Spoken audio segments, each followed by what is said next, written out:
All right, Larry Krueger here from the Pig in a Pickle Krug Show with a little 49er Lions preview before the Monday Nighter that wraps up Week 17 in the NFL. And, of course, we're brought to you by Pig in a Pickle, the best barbecue in all of Northern California.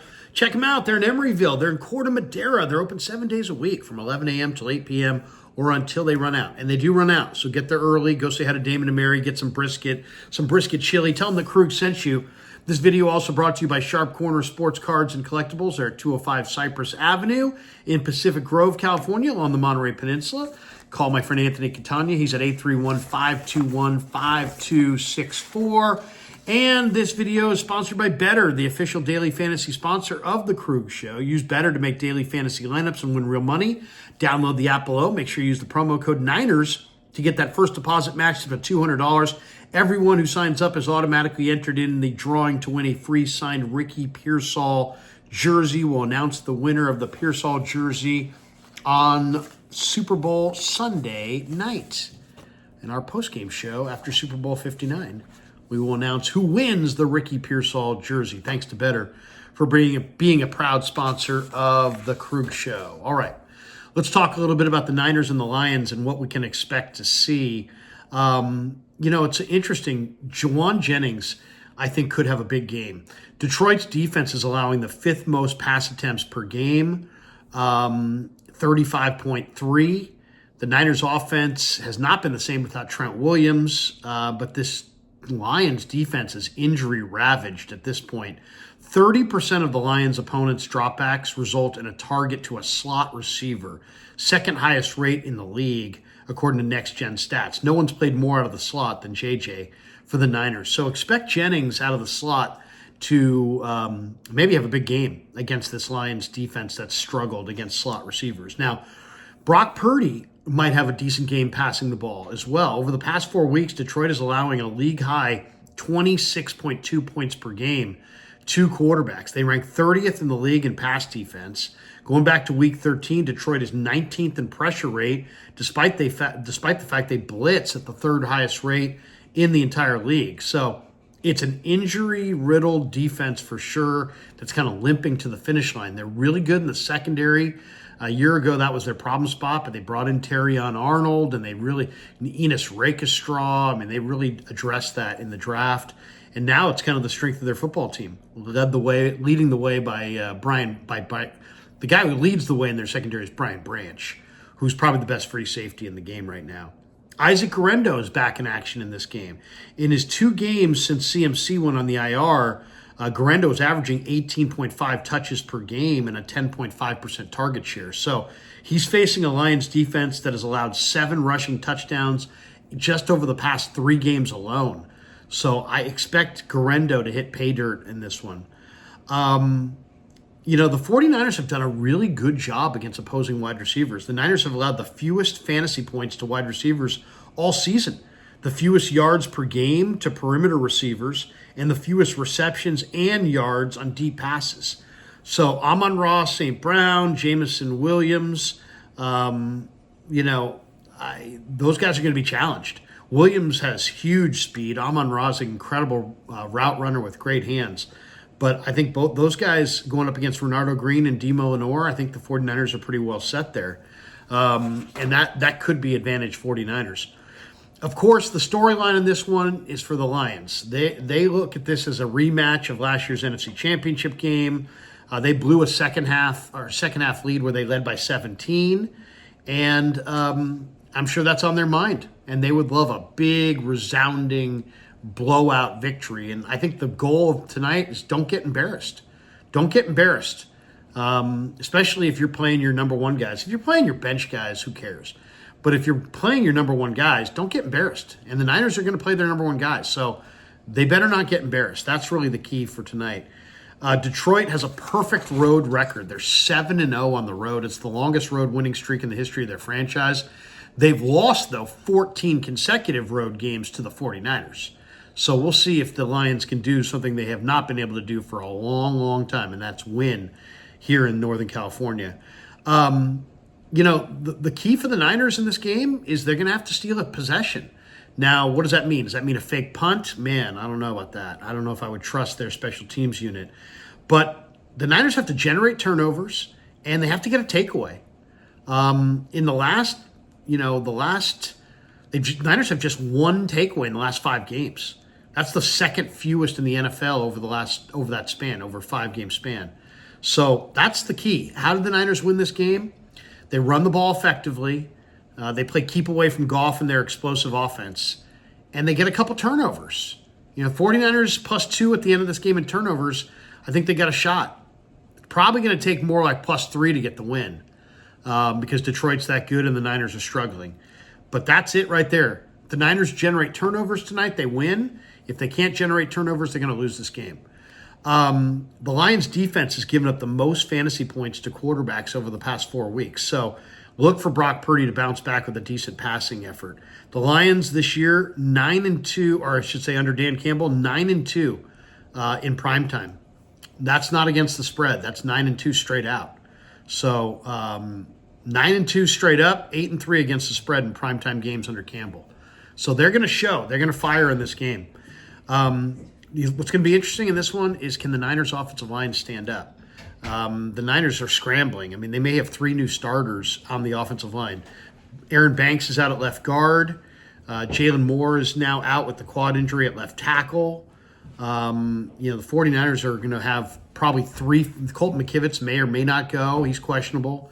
Niners could have 3 non-starting starters, 3 backups on that offensive line. And it better be a run-heavy game plan because you don't want to put Brock Purdy in harm's way. If Brock Purdy gets hurt significantly in this game or in the next game, Kyle Shanahan and John Lynch are going to get ripped. And there's nothing that anybody can do about it.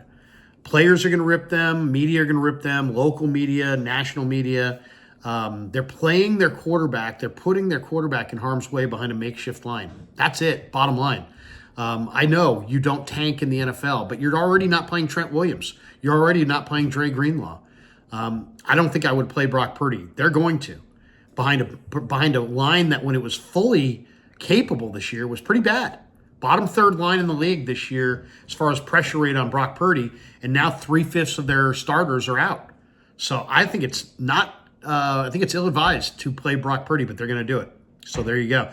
Jake Moody, we'll see if he bounces back in this game. His tenure in San Francisco, I would say, is on the line. Now, John Lynch and Kyle Shanahan think that he's coming back, but he's missed 7 field goals this season. He missed a 41-yarder last week. A 41-yard field goal in the NFL is a layup. It has to be made. Moody was 12 of 13 before the high ankle sprain. He's 10 for 16 since he came back. So if he can't salvage the next couple games, he's probably done in the offseason as a 49er. Can the Niners score points on offense? They've scored 23 combined points over the last 2 weeks. 5 of their last 6 losses have come by at least 6 points. Detroit's already got 7 double-digit point victories this year. So the blowout is absolutely possible in this game.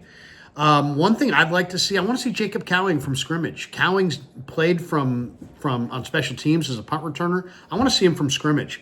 I also would love to see the Niners sit Jake Brendel at some point for Drake Nugent, or maybe even Hennessy, their new center, and let's see somebody else. Brendel has graded out very poorly this year, and Shanahan loves him, and Forrester loves him, and everybody loves him except Pro Football Focus and maybe Brock Purdy, because Brendel's just getting worked pretty good if you look at the numbers. It might be time for Drake Nugent. The Niners have to finish. The Niners have been a horrendous team in the 4th quarter. To me, it's almost seems like fitting that they would play well tonight, maybe have a lead going to the 4th, and then just absolutely cave in the 4th quarter. They have not finished this year. They've let multiple 4th quarter leads get away. 3 times in the division they had 4th quarter leads, and 3 times they lost. So what's the key to victory tonight? Stop the run. You got to make Goff one-dimensional. He doesn't have David Montgomery, but he does have Jahmyr Gibbs. The last time the Lions lost was to Buffalo, and that day Jahmyr Gibbs ran for 31 yards and 8 carries.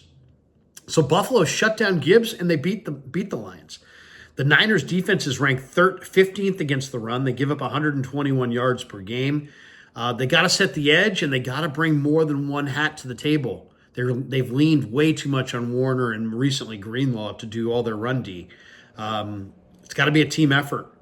The Lions, you got to somehow limit the explosives. The Lions have the NFL's highest scoring offense. They average, as I said, 33 points a game, 32.9. And they make a lot of explosive plays. Amon-Ra, Jamison Williams, Sam Laporta, Jahmyr Gibbs, even Tim Patrick, Khalif Raymond, Brock Wright. I mean, they're an explosive offense. Ben Johnson's very creative with his play calls. And to me, limiting their explosives is going to be key. Now, the Niners have been good at that this year. They've been really good. And the one area, though, the Niners have not been good is they've been sloppy on penalties. The Niners must be disciplined and commit fewer penalties. They had 11 penalties against the Dolphins, and that obviously burned them. To me, those are two areas right there. You got to stop the run, you got to make Goff one-dimensional, and you got to create turnovers. And the Niners have not been able to do either one of those things in the second half of the season with any consistency. As I said, the Lions are looking for payback because they blew a 17-point lead with the Super Bowl on the line last year. But, it's not just the Niners that are beat up. The Lions have 19 players on injured reserve. The Niners have 15. The Niners have $36 million of cap room on the IR, but the Lions have 19 players and $52 million of cap room on the IR. So, you got two banged-up football teams. Nick Zakelj, who starts at left guard for Aaron Banks, will be making his first start. That's going to be something to watch. D. Winters is going to be a guy to watch as well. He's going to play more with no Devondre Campbell. D. Winters, he's going to be tested regularly against Jahmyr Gibbs and Sam Laporta in open spaces. So we're going to see what kind of player Winters is. I think it's kind of a big game for Debo to continue his momentum towards whatever's coming next for him. I think it's a big game for Talanoa Hufanga, who, is a free agent. And if he has a huge game on Monday Night Football, that could easily be the thing that gets him the monster contract. And then, one other thing is George Kittle needs only 33 yards receiving to reach 1,000 for the fourth time in his career. The only other tight ends in NFL history to have at least 4 seasons of 1,000 yards or more receiving are Travis Kelce, who's got 7, Tony Gonzalez, Rob Gronkowski, and Jason Witten, who have 4 each. And Kittle will join that company if he can go for 1,000 yards, and he's getting close. He's closing in on it. And then a couple of other thoughts. We may see Matt Hennessy off the bench, the Niners' newest center. I'm eager to see what he looks like. He's a good run blocker, and I liked him in the draft. He was considered one of the toughest players on Temple's roster. This is a big couple games for Kyle Shanahan. If Kyle Shanahan loses this game to Detroit or next week to Arizona, he will have his fourth 10-loss season in his tenure here. Obviously, years 1 and 2, you had the Jimmy year where he got sprained, where he tore the ACL, and then this year, it's the 4 10-loss seasons for Kyle Shanahan. As soon as the Niners lose one more game, and one thing to watch for too on with the Lions defensively is they play a ton of man defense, man coverage, and Kittle is a lot less effective against man coverage than he is against zone. Maybe you'll see Ricky Pearsall with a bust-out performance. I'm interested to see Charlie Heck, who signed a 1-year deal. He was once upon a time a 4th-round draft choice, and I wouldn't mind seeing Heck get an opportunity to play in this game. And I'd like to see the Niners kind of flip it around a little bit. They've lost 5 of 6, and they're trying to kind of save the end of their season. So there you go. There's the breakdown. Thanks to Pig in a Pickle for being the title sponsor of the Krug Show. Thanks to Sharp Corners for sponsoring this video. Thanks also to Better for sponsoring this video. Thanks to all of you guys for supporting the Krug Show on YouTube.